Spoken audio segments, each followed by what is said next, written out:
What's up? This is Thomas Davis, man, and you are watching the Black Cat Panther podcast. Make sure y'all tune in all season long.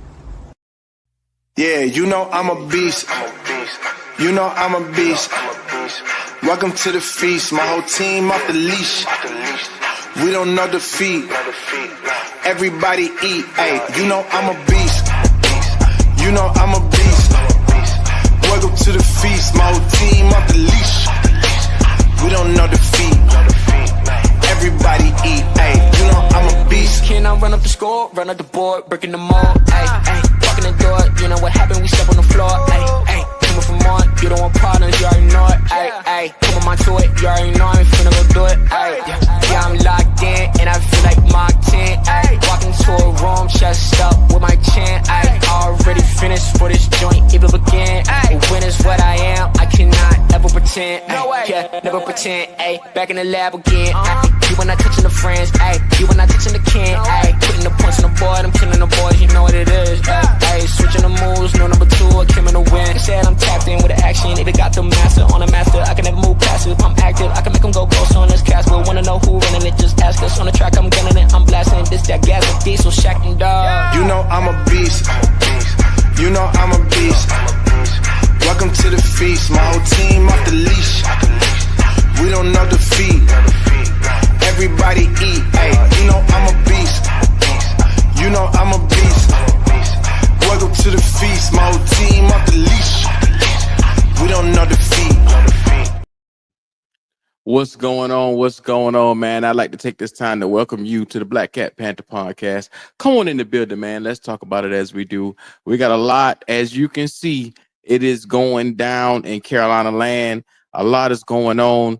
Josie Jewell has just been injured, and now you're wondering what's the contingency plan for Evero and his defense on what I think was probably the shortest leash in football.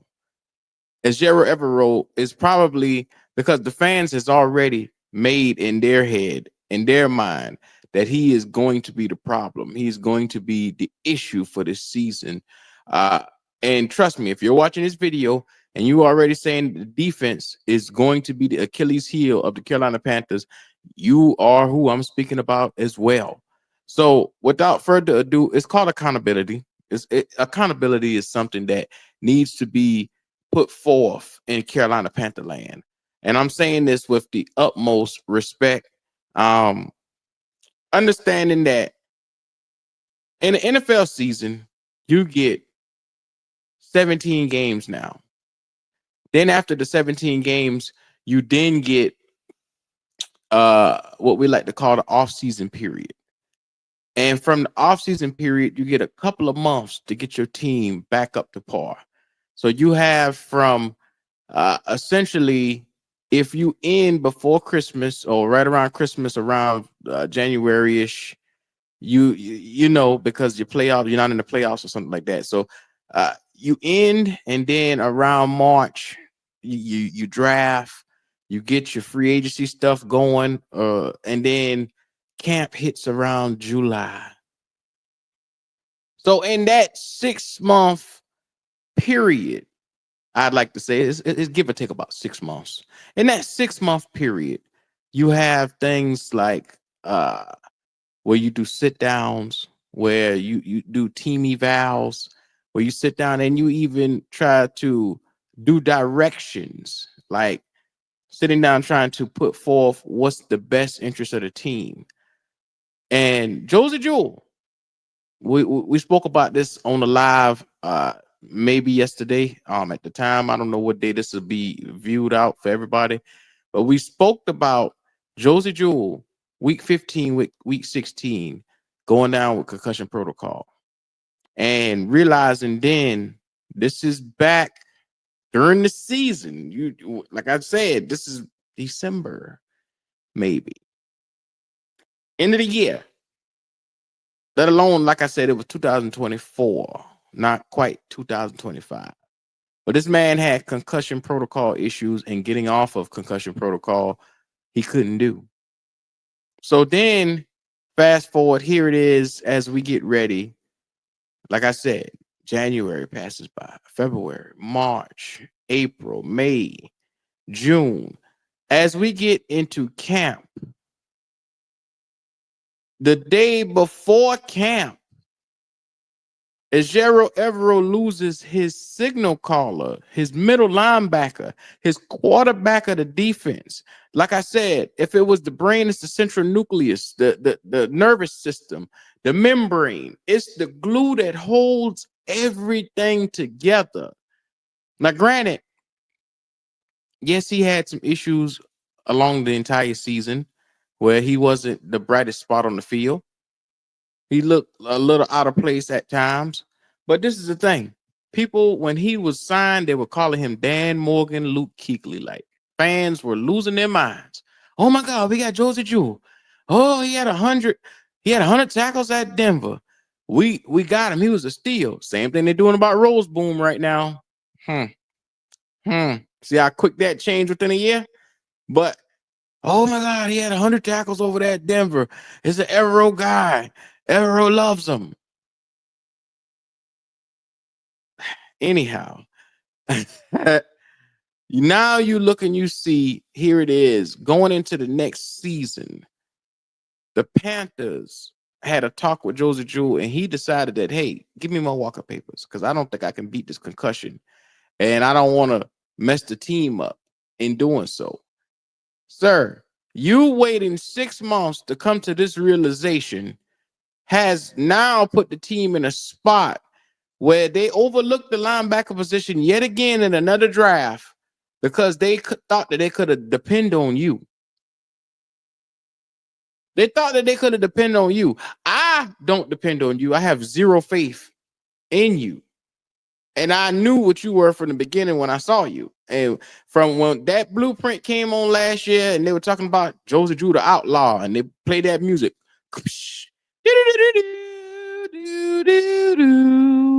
They played that music and I said, they showed him, they was like, Josie, come over here, come over there. He was always out of place, even on the daggone blueprint video. And I was like, I have no faith in this guy. Nah. And Shaq went up to the podium and was talking about Josie Jewell, man. He's the real deal. He's this, he's that. Next thing you know, you see Shaq out of the door. So it's one of those things where the fans and the fandom, like everybody know fans are short for fanatics. Erratic people who exhibit erratic behavior. But there's no such thing, I guess, when it comes to being realistic about what somebody has to go through for an entire season. Like I told you, Evero has dealt with injury after injury after injury in the 2024 season. Now, in 2025 season, you're telling this man who just lost Derek Brown last year, who couldn't find a corner opposite of JC. You didn't have no edge rushers after Burns and Louvu and all those guys walk out of the door. Jeremy Chin walks out of the door, go get 100 tackles over in Washington. I mean, when you turn around and you look, everything that could go wrong went wrong last season. You lose Von Bell, your starting safety. And now here it is in training camp. Before we had a chance to even take a darn snap together as a team, you now lose your quarterback on defense. Your 30-year-old quarterback on defense that you just signed to a 3-year, $22 million deal that he has only lived for 1 year out of the deal. Now you have to pay this son of a bitch for the next 2 years, even though he injured. Imagine that. Sounds familiar? I can't make this shit up, man. It's one of those things where it's the same old song every single year. And then if you as a fan can't see that this is out of Evero's hand, like I said, this man has dealt with injury after injury after injury every single season since he has been here. He has not had a full roster where if you look at teams like San Fran or you look at the Ravens or you look at some of those guys, they may lose one guy to, going down. But you don't lose key guys like a Derek Brown, or you don't lose like I'm starting to wonder about what the hell is the strengths and the conditioning coach doing around here, man, because it's like these guys they dropping like flies. But Joseph Jewell is a different thing when it comes to a concussion. Um, and like I said, they had time to deduce this and figure this thing out. They didn't, which is scary to me that your GM, this is on your GM. This problem right here is not on a Evero. This is on your GM who had plenty of opportunity to evaluate a player and decide whether or not they should move forward with this guy. But the problem is they were so busy trying to get receiver together, they forgot about the rest of the team. Now, granted, yes, you did a good job of bringing in Nick Scott and Yumanyanan or whoever you want to call, or Cam Jackson. I love those picks. Love what we did in the draft. But I've been clamoring on this table for the last 4 years. I told you go get Roquan. We didn't do it 4 years ago.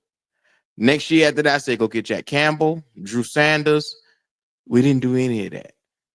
Jahad Campbell this past season would have been great. Knight from South Carolina would have been great. Every single season, I have handpicked the linebacker that I think that the Carolina Panthers could use to come in here and give us not only youth but stability from the position.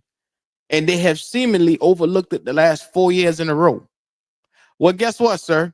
Now with Joseph Jewell going down, they're going to have to scrape and find a potential answer there. And they're going to potentially look at free agency. I don't think you should go out and spend any big money on free agency when you got Nick Scott in the crew. You got Trevor Wallace there. You should try to find a depth piece behind Trevor Wallace and thug it out. That's what I think. Trevor Wallace is in his second season, and he's your interior middle linebacker. Now, most 3-4s, you need 2 interior linebackers, starting caliber. You don't have it. So, yes, I get it. You want to find somebody, but I'm under the impression you need to draft someone. You need to draft somebody catered to your specific system. And this helps because we all know that after this particular season, you won't probably see a Ejiro Evero back in a Panther uniform or in a Panther outfit. So after this particular season, it would be good for the Carolina Panthers to invest in a middle linebacker with their first or second round pick, because you're talking premium positions. You're talking about premium talent, premier talent. You need to go in the first and the second round and find premier talent at that position, because a third round middle linebacker, fourth round middle linebacker is not going to change life for you. You saw it. We've had some of the best come through here and play linebacker. Those guys, Luke Kuechly wasn't taken in no third, fourth round. He was taken it high in the top 10. So if you want to get a potential Hall of Fame talent at that linebacker position, you're going to have to invest. And doing so, look like this season is already going to be an interesting one. I'm not going to say it's going to be a losing season, but it's going to be an interesting one. Be it as it may, you better prepare yourselves to be particularly probably in that top 15 again. So you're going to have a shot at a good linebacker. We've gotten receiver 2 years in a row in the first round. I don't want to see another damn receiver come through this door until we address the rest of the positions on this team. Like I told you before, you can't hold Ejiro Evero to the fire and hold him accountable for what he does not have. And you put B caliber, B list guys out there and expect him to use and utilize those guys. You can't hold him to, oh, well, you're an 8-tier guy. You need to have 8. No, this guy is a normal man. You give him backups and second and third stringers. Hell, second stringers is a nice thing to say. Hell, if he had second stringers, he probably would have, because think about it. Mike Jackson is nobody's second stringer. He's nobody's second caliber starting corner in nobody else's team. That man is a slot corner at best, or a third string. He's a bench rider.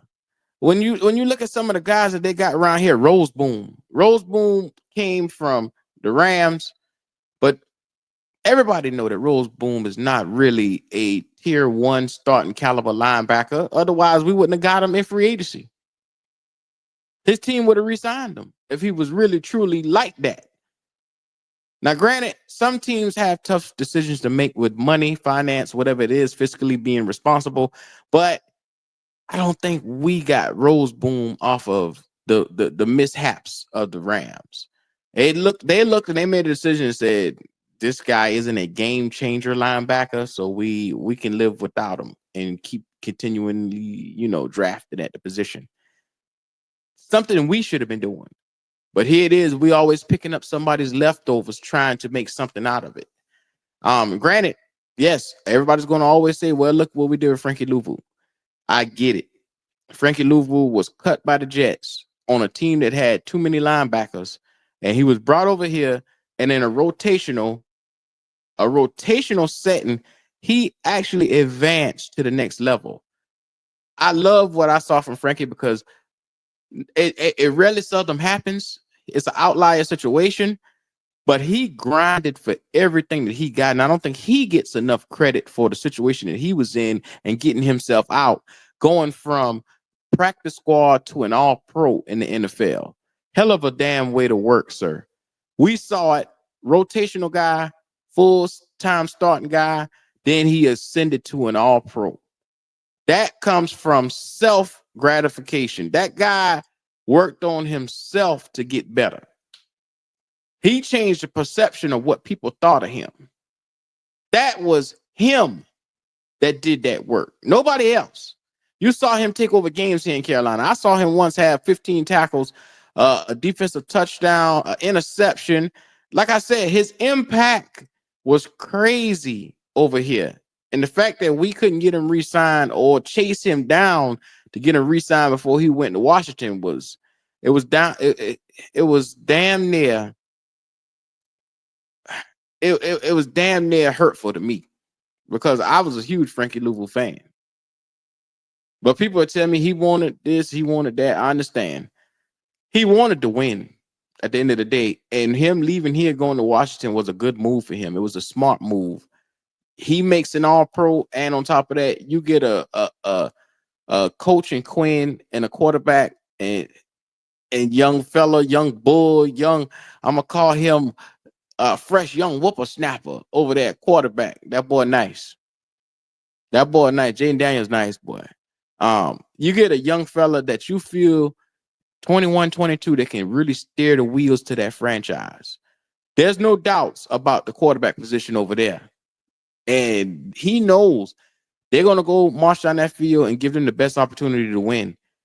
He doesn't have to be on the field all day, all night long, because the more he on the field, the less his statistics go down.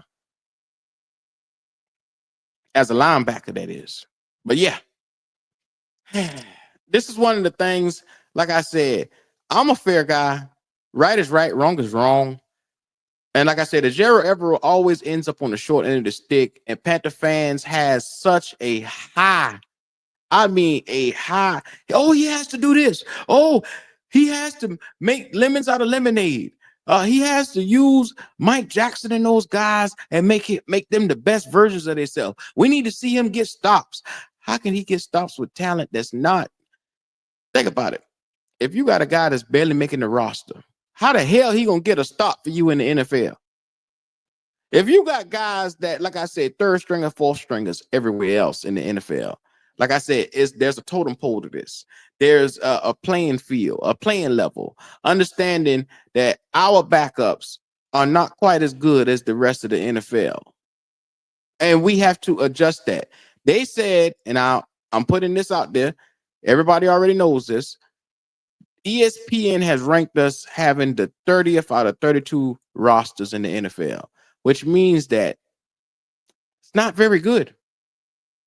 The playing field that I'm talking about with our guys not being quite as good as the rest of the league is real.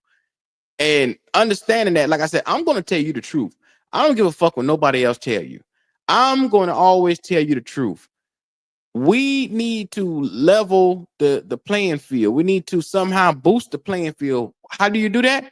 By drafting young talent, developing young talent, and making sure you have a culture set forth for young talent to come and that way that they can be tapped into. We're working on doing a lot of those things right now in this rebuild that we're in, because a lot of people don't want to signify it, but yes, we're in a rebuild.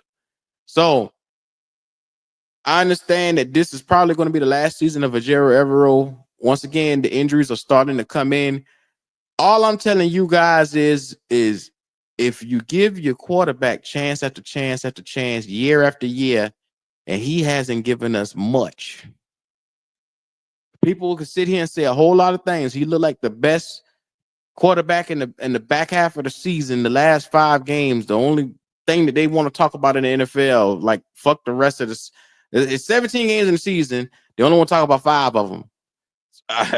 The first 2 he was atrocious. But if you can swipe shit under the rug for a young fella who had everything that he needed, because like I said, when you see Andy Dalton come out the week 3, put 300 yards up, 3 touchdowns, they say, well, he's a veteran, he should do that. No. For what y'all said we didn't have any weapons. We had guys who couldn't get separation, and we couldn't move the ball down the field. You said that nobody else could come in here and throw nobody open. Nobody else could do that. It happened. So stop with the lies and the delusion. But anyway, if y'all give that guy a pass, and he has seemingly been the Achilles heel since we have drafted him. He only got 6 wins in 2 years. If y'all give him, y'all erased his rookie season because of Frank Wright, okay, fine. Now we are moving forward, and y'all saying, well, give him more time to do this. Give him more time to do that. Well, give the Evero more time to finish off this season before you start hollering about what he hasn't done. Because, like I said, Evero, before he got here, was a highly touted coach. He was actually looked at and sought after in the NFL as a head coach. He comes here, and injury after injury happens on his defense. You lose Derek Brown and the crew, and the rest of your defense walks out of the door. And now everybody's saying, well, it don't look good. He's not good. He don't have any talent on this team defensively. All you got is JC, and then Derek Brown is just coming back from an injury. So you don't have everybody together. I'm just keeping it real because I'm not going to let the narrative be changed here in Carolina. Even if that means I have people, Panther fans, arguing me down all day long, I'm going to tell the truth as it is. I don't care if you hate it or not. I really don't. I'm going to tell the truth. So help me God. If you don't want to view it, I'm pretty sure you wouldn't be the first motherfucker to leave here. It is what it is. But if you made it to the end of this video where I'm sitting at, and you feel the way I feel, or you feel like you haven't heard anything to deter you from coming back, this is what I'm talking about. This is how we start holding this team accountable for what's going on here. Because I refuse to go through season after season after season blindly. I'm not doing it. Not doing it. They will not pull wool over my eyes and tell me it's something that is not. This right here, like I said, is the end of the video, but this is on management. Your manager, your GM should have not had an assessment with his player that had concussion protocol issues and allow it to go 6 months later where you don't have not even somebody behind him on the roster that's competent to be able to start. Because in it, like I told you, in the 3-4, you need 2 middle linebackers and you need 2 backups. That's 4 linebackers. How the hell you only got Trevin Wallace and him? And then you went and got Rose Boom. Now he go down. You only got 2 linebackers that's starting caliber, which is Trevin Wallace and Rose Boom. And you got to get out here and run and scrape together linebackers now. That's no. All I'm saying is don't be fooled by what's going on. It's been your boy. And I like to take this time, like I said, to welcome you guys to the Black Cat Panther podcast experience. I'm going to keep it real. I always will. Shout out to y'all for sticking around, man. Y'all have yourselves a good day.